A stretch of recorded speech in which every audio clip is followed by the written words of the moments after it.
quiero agradecer vivamente a las entidades organizadoras de este congreso, de este espléndido congreso, muy completo congreso, la deferencia que han tenido hacia mí de invitarme a participar como conferenciante en él.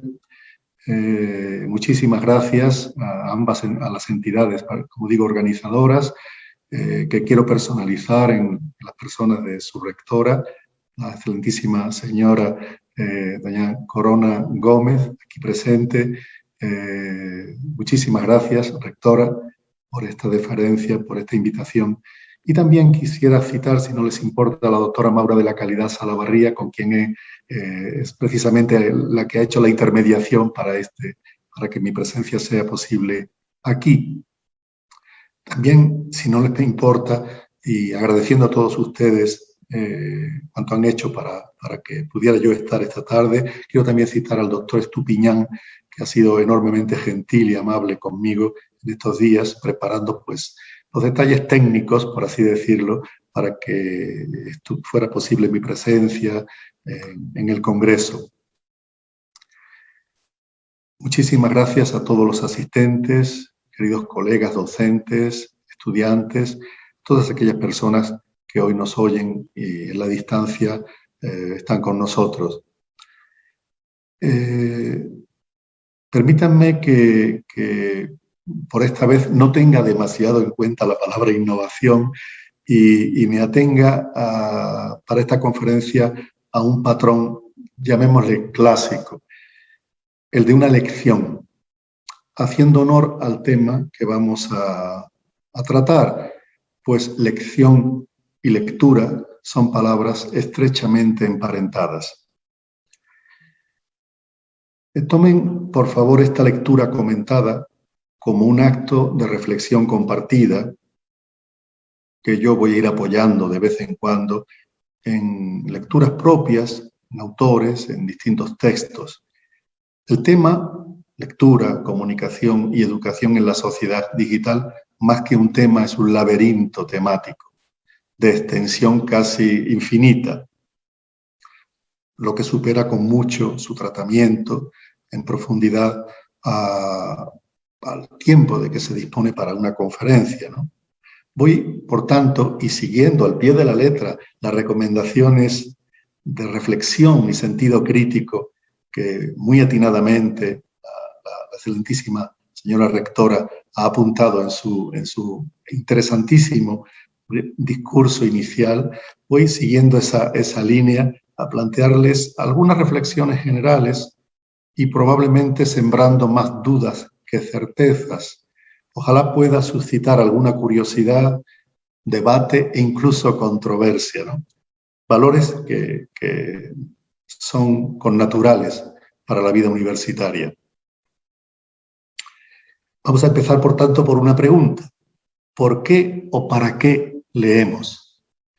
Cervantes escribió hace más de 400 años, en su genial novela, algo así como que la lectura, la buena lectura, enseña a la par que deleita. Creo que todos, o la mayoría, de cuantos participamos en este acto, estamos de acuerdo en eso. Y seguramente también en que la lectura es una actividad fundamental para el aprendizaje, para la educación, en una palabra, para la formación humana. Esto es una obviedad, probablemente, ¿no? Pero no está de más recordarlo y subrayarlo constantemente y especialmente en los tiempos en que vivimos. ¿A qué quiero aludir con este recordatorio de que la lectura es una actividad crucial para la formación humana? A que además de pensar en la lectura como una actividad instructiva y gozosa, deberíamos también pensar en ella como actividad y símbolo de resistencia.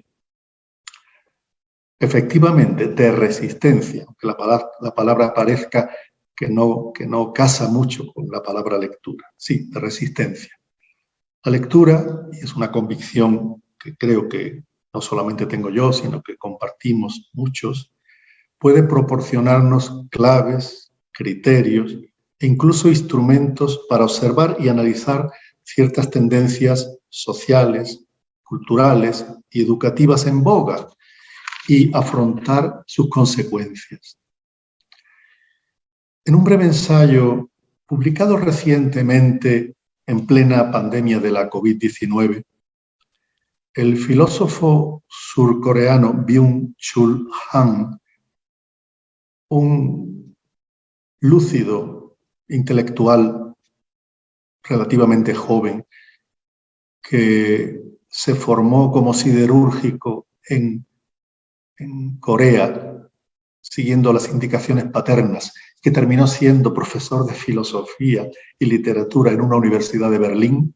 Como digo, el filósofo surcoreano Byung-Chul Han insiste en que esta enfermedad, la pandemia que sufrimos y que se ha extendido por todo el planeta, como bien sabemos, tan solo ha evidenciado y acentuado los males, entre ellos el cansancio, que venía ya padeciendo la que él nombra como sociedad neoliberal del rendimiento. En esta sociedad, según sus propias palabras, nos explotamos voluntaria y apasionadamente creyendo que nos estamos realizando. Pero lo que nos agota no es una coerción externa, sino el imperativo interior de tener que rendir cada vez más. Y lo más grave, dice el propio Han, es que creemos que lo hacemos libremente. De ahí que él hable de autoexplotación. Bueno, a mi juicio, las huellas de esta lógica que enuncia, en pocas palabras, pero contundentemente, Han, las huellas de esta lógica son cada día más visibles en la sociedad actual y también específicamente en la cultura universitaria, una lógica que ha ido ganando terreno a escala global desde finales del pasado siglo. El lenguaje de esta lógica, que se inspira normalmente en el mundo económico, adopta palabras talismán como innovación, por ejemplo, y otras como accountability, rendición de cuentas, y otras más, que más que una celebración de la sabiduría o de la responsabilidad éticamente entendida, suele a veces, y eso sí es preocupante, responder a un mero sistema de recuento de la productividad escenificado y aireado según los usos de esta sociedad del espectáculo, así la llamaba Mario Vargas Llosa, o de la sobreexposición, como la llama Han. Una sociedad, una cultura en la que cuentan mucho, quizás demasiado, la fabricación de apariencias. En este contexto cultural, la confianza en la comunidad académica y científica puede quedar en entredicho y diluirse en favor de determinadas prácticas de control burocrático que ganan potencia y crédito gracias a la capacidad de las tecnologías digitales. De hecho, su objetivo es alcanzar todos los rincones de la vida universitaria, que se ve así prácticamente en su totalidad sometida a permanente observación y cálculo. De este modo, paso a paso, se puede llegar a desposeer a la universidad, y eso es inquietante, de su original espíritu filosófico, entendido según su significado etimológico más genuino. El valor se puede llegar a confundir con precio, y la gratuidad se vuelve una virtud inútil y en desuso ante el imperativo de la rentabilidad inmediata. Estas prácticas de medición, clasificación y control, que se sustentan en grandes masas de datos sometidos a paquetes estadísticos, están alterando y con frecuencia, debo decirlo, socavando la misión humanista de la universidad y especialmente su sentido de comunidad ética de profesores y estudiantes. Los rituales que contribuían a dar forma a este histórico estilo comunitario basado en la sacralidad de la transmisión del saber y el goce compartido del conocimiento, han ido desapareciendo. Como Han, nuestro filósofo, dice, y no sin ironía, ¿para qué necesita rituales la universidad si se convierte en una empresa con clientes? En este rumbo que ha ido tomando, no totalmente, pero sí a una escala preocupante, la educación superior y también, por qué no decirlo, la educación en su conjunto, una de las pérdidas rituales más preocupantes y significativas, ¿acaso sea la de la lectura? No es que los libros sean objeto de desprecio ni que hayan desaparecido de los campus y las instituciones universitarias. No son los libros, es su lectura la que como rito sustancial de la vida universitaria se está viendo poco a poco, quizás subrepticiamente, quizás no visiblemente relegada en instituciones que han aceptado, quizás con demasiada docilidad, las tesis, pautas y ritmos de la sociedad del rendimiento, regida por la razón tecnológica. Sin duda alguna, los motivos que animan a una buena lectura, los valores que la lectura encarna, el método ciertamente exigente que debe seguir, representan principios y requisitos que en buena medida contradicen la política del utilitarismo, la cuantificación de todo y la producción interesada de apariencias. La lectura habita un tiempo parsimonioso, sólido, profundo, lleno de significado. Por eso no es difícil advertir que la lectura, esta cultura líquida y ciertamente superficial, navega contra los vientos dominantes. Como ha escrito el prestigiosísimo sociólogo de origen polaco Zygmunt Bauman, recientemente desaparecido, la cultura se asemeja hoy a una sección más de la gigantesca tienda de departamentos en que se ha transformado el mundo, con productos que se ofrecen a personas que han sido convertidas en clientes.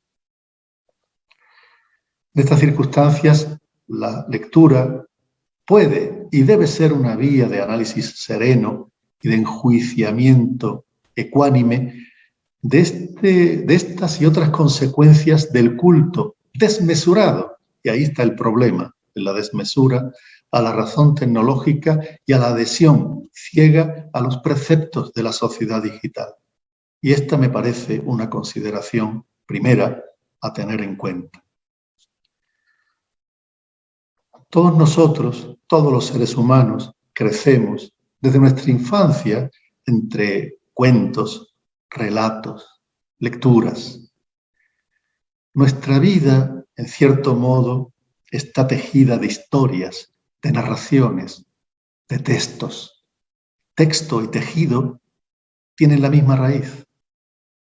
Nuestra textura, como seres humanos, es una textura narrativa. La educación, por eso, se debe y se funda, de hecho, en la lectura. Y enseñar, si lo miran bien, es siempre enseñar a leer. Y aprender es, por encima de todo, también aprender a leer. La educación, así lo dijo el hermenéutico, el famoso hermenéutico Hans-Georg Gadamer, se hace en la conversación con el otro. A través de los libros se hace posible incluso que esta conversación se mantenga con los ausentes. Yo citaba a Cervantes hace un momento, ¿no?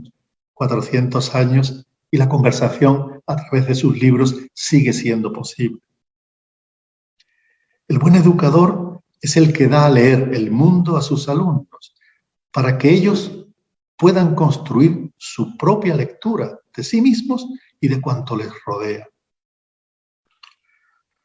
Sin embargo, como antes apuntaba, hay señales inquietantes que nos sugieren que la lectura corre el riesgo de quedar arrinconada en el desván de los muebles viejos, porque la sociedad digitalizada parece que está más interesada en enseñarnos a ver la televisión que a leer libros. Por eso hoy en día la lectura parece vivir a contrapelo, como un pez que quiere remontar un río torrencial con esfuerzo. ¿Y esto por qué? Quizás porque la lectura, como experiencia humana, subjetiva, y también como símbolo, choca frontalmente contra algunos de los planteamientos o prácticas de la sociedad que he dado en llamar digitalizada. Vivimos un tiempo bullicioso, incluso ruidoso, frente al que la lectura representa, sin embargo, una invitación al silencio y a la soledad, a adentrarse en uno mismo, sin prisas. En este sentido, leer es una invitación a la lentitud y a la pausa, en un mundo que por contra se mueve rápida y erráticamente. En una sociedad como la nuestra, de eslóganes e imágenes impactantes, en una cultura hecha de consumo masivo y del gusto por exhibirse, la lectura, en cambio, habita un espacio interior, acaso invisible, de misterio por descubrir, en cierto modo. Y un lector, con su libro en las manos, embebido en sus páginas, entra en un territorio desconocido en el que las señales, los detalles, exigen atención, paciencia y finura de espíritu. La lectura es labor de cuidadosa arqueología. Un buen lector se esmera, como decía el poeta español Antonio Machado, en distinguir las voces de los ecos. Sortear los espejismos de la propaganda y mirar con recelo, con una gota de escepticismo, las doctrinas y sus dogmas. En el reino reinante de lo burdo, incluso de lo grosero, la lectura se aparta y el lector se aparta y se resguarda en la sutileza y se afana en la búsqueda de lo bello. Pero hace ya mucho tiempo, a finales del siglo XVII, Spinoza en su Ética ya decía: todo lo bello, o sea, todo lo que vale la pena, es tan raro como difícil. Leer, por esta razón, es un acto ambivalente que puede llegar a ser gozoso, cierto, pero también que requiere esfuerzo, paciencia, concentración. El buen oficio del maestro, del educador, del profesor, y el sentido poético, que quiere decir creativo, de su labor educativa, consisten precisamente en persuadir al discípulo de que este esfuerzo vale la pena, pues finalmente dará sus frutos. Algo tan simple, pero esencial para entender cuál es la misión de la pedagogía. Algo tan viejo, tal vez, pero tan certero. Por desgracia, esta lógica no está de moda y la pedagogía, que incluso tiene el atrevimiento de llamarse innovador a veces, prefiere hablar de juego, de motivación y de resultados inmediatos antes que de dificultad, trabajo tenaz y espera paciente. Sin embargo, la formación lectora es indispensable y hoy, como decía, más importante, más necesaria que nunca, en la construcción de una comunidad ética de individuos libres. Se lee para vivir y de algún modo se vive para leer, lo que viene a ser lo mismo que decir que se lee para dudar, para pensar, para dudar, para interrogarse, para imaginar y, en fin, para revelarse. Quien lee se revela más que quien escribe, dijo un poeta italiano, Paolo Volponi. Hahn insiste en que hoy vivimos en una sociedad marcada por el rendimiento, marcada a fuego también por la hipercomunicación y por los grandes datos, en su mayor parte cedidos voluntariamente por los usuarios a los mass media, a los buscadores, a las redes sociales y a innumerables portales y agencias que pueblan la web. Los cantos de sirena de esta sociedad digitalizada son abrumadores y tan seductores que nos conminan como si fuéramos prosélitos a seguirlos, sin el tiempo, la calma y la distancia suficientes para analizarlos, ponderarlos y, en su caso, desoírlos. La lectura, lo que significa y lo que simboliza, repito, quizás sea una de las pocas alternativas con las que contamos, sobre todo los educadores, para oponernos a este tsunami, a esta vorágine, protegiéndonos de ella y de ese modo poder interpretarla y gobernarla con calma, con ecuanimidad y con lucidez. He señalado hace un momento que, usando la expresión de Hahn, que la hipercomunicación es uno de los rasgos sustantivos de la sociedad digital. En un ensayo brillante de un novelista español conocido que se llama Antonio Muñoz Molina, Todo lo que era sólido, distingue dos conceptos que, aunque se intercambien a veces como si fueran sinónimos, en realidad tienen significados distintos e incluso antagónicos: información y comunicación. De modo que la comunicación se ha ido extendiendo, convirtiéndose, suplantando casi a la palabra información o a la palabra informador por la de comunicador. Dice Muñoz Molina, hubo un tiempo en el que las cosas pasaban, sucedían, y en consecuencia se informaba de ellas.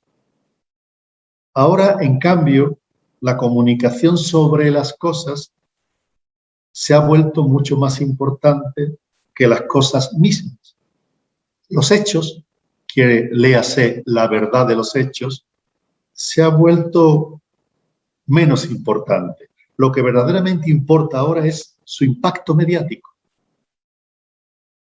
De modo que multitud de cosas ya no se hacen por lo que son, por lo que valen, por lo ciertas o inciertas que son, sino por el impacto que pueden causar.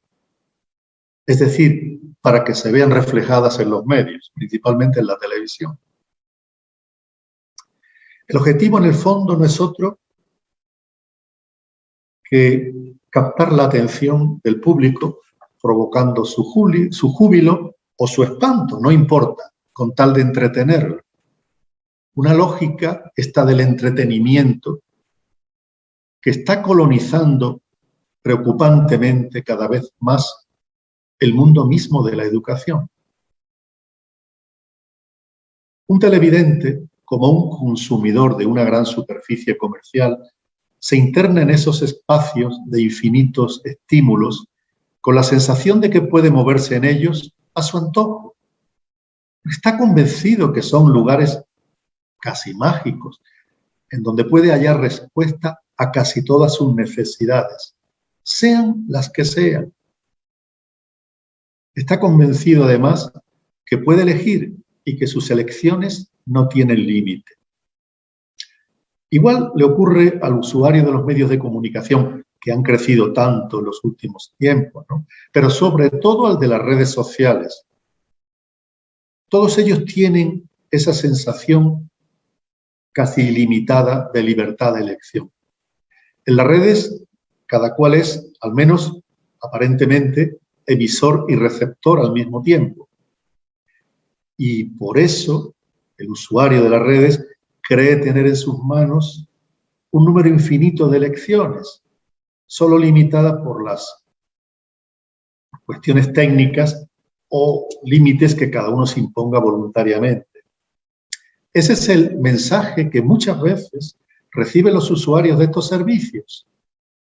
Todo es posible, y especialmente los jóvenes. Nuestros jóvenes, que son la razón de ser de nuestro trabajo.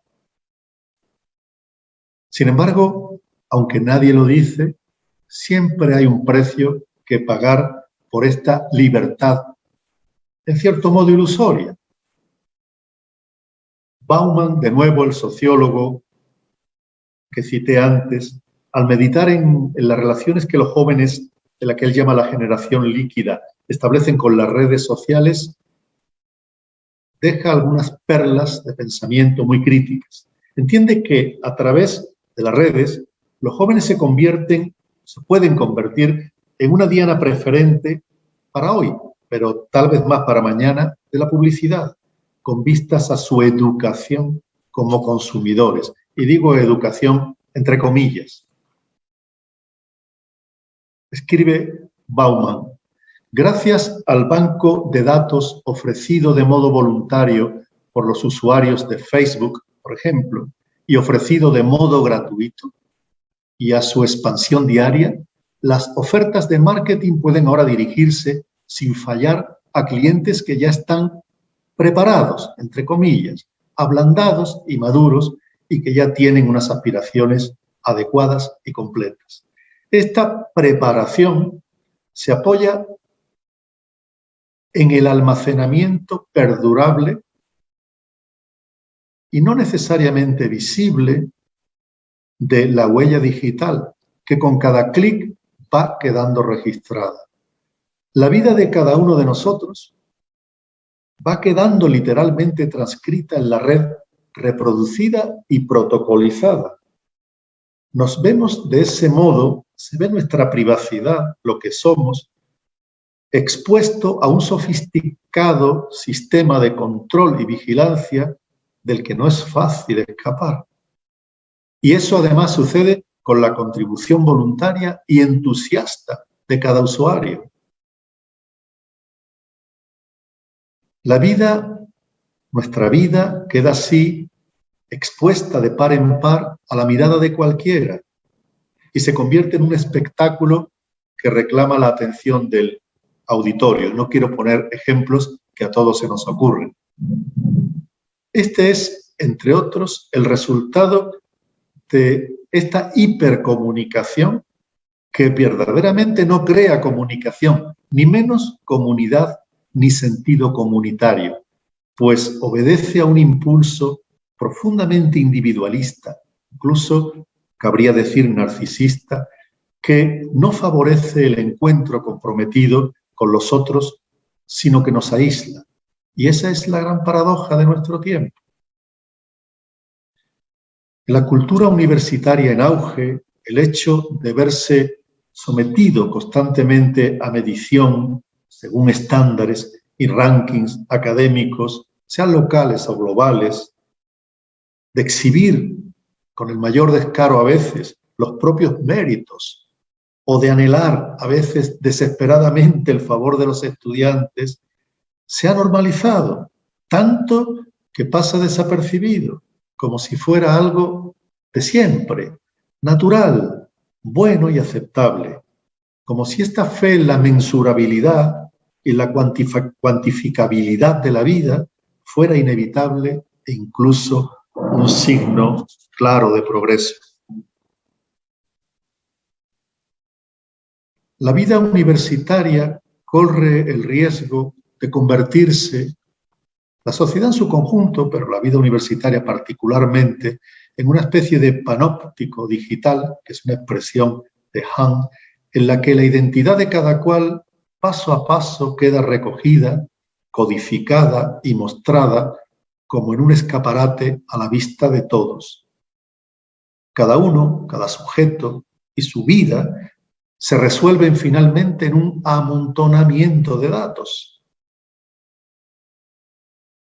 La transparencia, la exhibición y la autopromoción se convierten en prácticas habituales, naturalizadas, sin el menor control ni contención moral, lo que tarde o temprano, y eso es lo grave, puede incitar a la vigilancia mutua, a la sospecha recíproca y a la competencia desleal, incluso.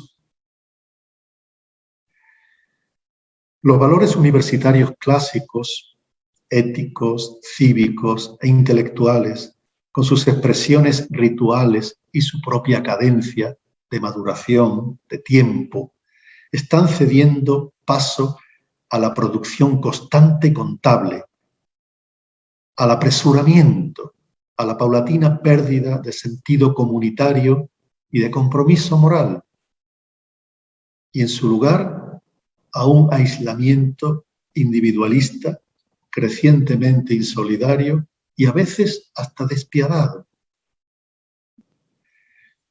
Tal concepción de la educación superior se mueve, como explica muy bien en varias de sus obras la filósofa norteamericana de Harvard, Martha Nussbaum, por la utilidad, la rentabilidad y el lucro, según sistemas de clasificación y ordenación extendidos y en muchos casos muy aceptados. Lo rápido, lo rentable, lo funcional, eso es lo que importa. La universidad, si se acomoda dócilmente a este modus vivendi,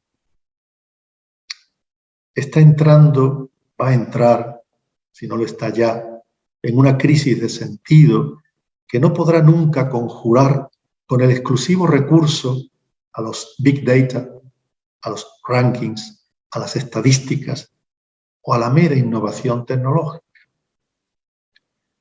La universidad y los universitarios debiéramos tomar conciencia y oponer algo de resistencia, de filtro intelectual a esta ola, al menos sometiéndola a juicio con rigor intelectual e independencia de criterio, que son valores esenciales de la tradición académica, desde que se fundaron las universidades hace ya más de 1000 años. Valdría incluso la pena remontar el río, volver los ojos a clásicos del pensamiento educativo y releerlos, como por ejemplo a John Dewey, y a la que tal vez sea una de sus obras capitales, Democracia y Educación, publicada hace ya más de 100 años. La vitalidad de esas páginas leídas hoy sigue intacta. Nos regala innumerables motivos para recuperar el sentido de la educación como cimiento de la democracia, entendida no como una forma más o menos perfecta de gestión política o administrativa, sino como un modo de vida comunitario inspirado en un ideal ético. Los ecos del pensamiento de Dewey parecen resonar 100 años después en estas palabras duras, cortantes, de Martha Nussbaum, con las que, si no les importa, cierro mi intervención. Los estados nacionales y sus sistemas de educación están descartando, sin advertirlo, ciertas aptitudes que son necesarias para mantener viva la democracia. Si esta tendencia se prolonga, las naciones de todo el mundo en breve producirán generaciones enteras de máquinas utilitarias en lugar de ciudadanos cabales con la capacidad de pensar por sí mismos, poseer una mirada crítica sobre las tradiciones y comprender los logros y los sufrimientos ajenos. Muchas gracias por su atención.